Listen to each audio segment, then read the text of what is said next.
Something historic is unfolding, and no matter where you fall politically, it is impossible to ignore the scale, symbolism, and consequences of what is happening right now. According to court filings, investigative reporting, and statements from financial insiders, Donald Trump has effectively lost control over Mar-a-Lago, the property that has served as the beating heart of his post-presidential power. At nearly the same time, one of the most respected figures in American capitalism, Warren Buffett, broke decades of near-total silence to publicly condemn what he described as a business model built on deception. If these developments hold, they do not simply mark another legal setback for Trump. They represent a direct collision between political power, financial reality, and the rule of law, and the outcome could reshape how accountability works in America. This is not merely about a mansion in Palm Beach. It is about whether wealth and influence can permanently shield someone from consequences. And it is about whether the myths surrounding Trump's business empire can survive sustained scrutiny. For Donald Trump, Mar-a-Lago has never been just a residence. Long before it became a political nerve center, it was a symbol of wealth, exclusivity, and dominance. When Trump left the White House in January 2021, he did not retreat from public life. Instead, he relocated power itself. Mar-a-Lago became the unofficial headquarters of Trumpism. From its chandeliers and ballrooms, Trump met with Republican lawmakers, plotted campaign strategies, raised millions in political donations, and dispensed loyalty or punishment. Candidates seeking endorsements came through its gates.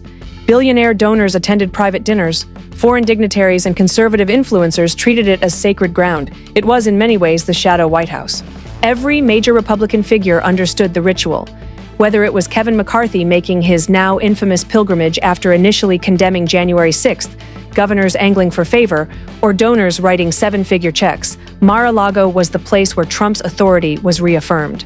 That is precisely why what happened next matters so profoundly. Over the past several years, investigators have been quietly building a financial case centered on Trump's valuation of his properties, particularly Mar-a-Lago.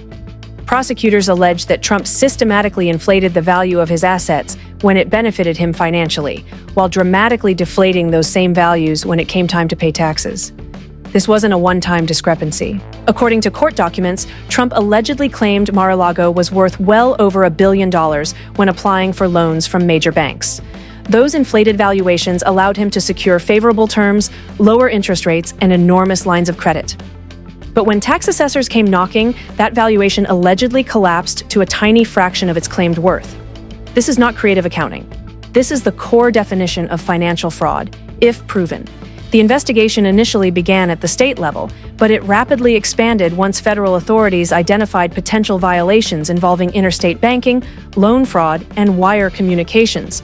At that point, the stakes escalated dramatically. What followed stunned even seasoned legal observers. A federal judge, known not for partisanship but for procedural rigor, issued an emergency order that went far beyond freezing assets or issuing fines. Instead, the court reportedly transferred operational control of Mar-a-Lago to a court-appointed receiver. This distinction matters. Freezing an asset limits transactions. Seizing operational control neutralizes power. Under the reported order, Trump could no longer use Mar-a-Lago as a political venue. Fundraisers were canceled. High-profile events were halted. Access to certain areas of the property reportedly required court oversight. Federal marshals were present to ensure compliance. This was not symbolic. It was surgical. Legal experts immediately noted that this kind of action is almost never taken lightly.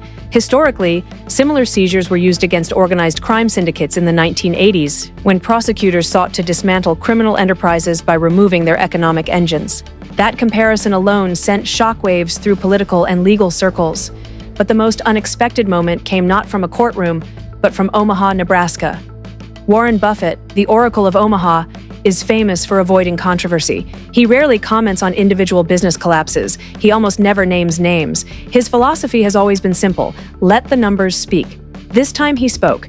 In a rare public statement, Buffett framed the unfolding situation as a cautionary tale, not about politics, but about trust. When you build a business on exaggeration and performance rather than honesty and contracts, Buffett said, eventually reality sends the invoice. That single line landed like a thunderclap on Wall Street. Buffett went further, explaining that he had privately warned investors to stay away from Trump-affiliated properties long before this moment. According to him, the fundamentals simply did not justify the valuations being presented.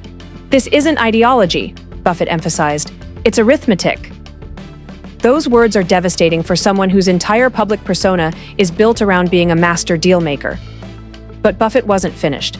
He revealed that Berkshire Hathaway had been approached years earlier about potential involvement with Trump properties. Buffett reviewed the financials once and walked away. The numbers didn't reflect reality. This wasn't a missed opportunity, it was a red flag. Think about that. Warren Buffett, the man who built a fortune finding value where others saw none, took one look at Trump's books and declined. That alone dismantles decades of branding. According to sources close to Buffett, his decision to speak publicly stemmed from a deeper concern that Trump's business practices normalize deception in American capitalism.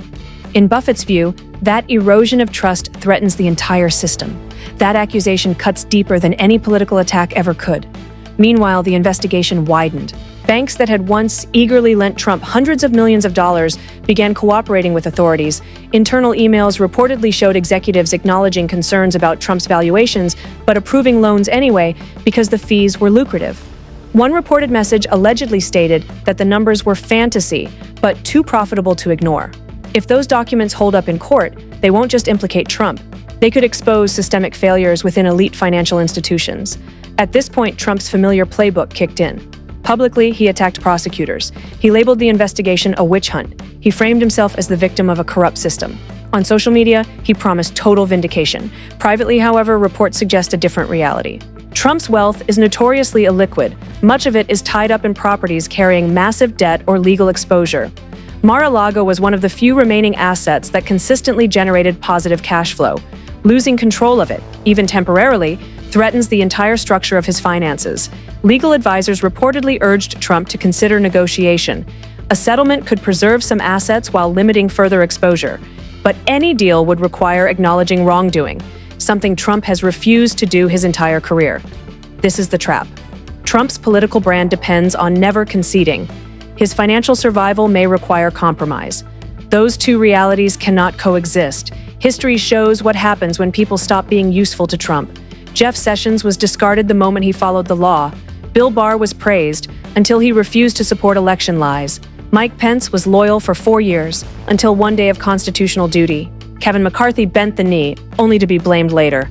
Loyalty is transactional. Now that pattern is repeating in the financial world. Banks are distancing themselves, donors are withdrawing support, lawyers are hedging their language. Even conservative legal scholars have publicly acknowledged the severity of the evidence. Some have stated that defending the valuation discrepancies would be nearly impossible under cross-examination. When defenders stop defending, the ground shifts. Major Republican donors have already begun signaling their exit. Hedge fund executives who once wrote massive checks are now issuing statements about financial responsibility and ethical leadership. This isn't moral courage, it's risk management. And that brings us to the larger issue. This case is not really about Mar-a-Lago. It is about whether wealth and power grant permanent immunity. For generations, Americans have been taught that no one is above the law. Presidents have been impeached, governors jailed, CEOs convicted. But Trump has always pushed against that idea, operating as if rules apply to others, not to him. If this alleged fraud results in real accountability, it reaffirms a foundational principle of democracy. That power does not erase consequences. If it doesn't, if Trump escapes yet again, the precedent is devastating. It tells future leaders that deception is survivable if your base is loyal enough and your platform loud enough. And this is why the public understands this case so clearly. You don't need a law degree to understand lying about property values. You don't need constitutional expertise to grasp tax fraud. Everyone understands cheating. This moment, whether it ends in conviction, settlement, or reversal, will define the boundaries of power in modern America. The fortress is cracking. The myth is unraveling. And the system is under its greatest test yet. The coming weeks will reveal whether this is just another chapter or the beginning of a reckoning that changes everything. Watch closely.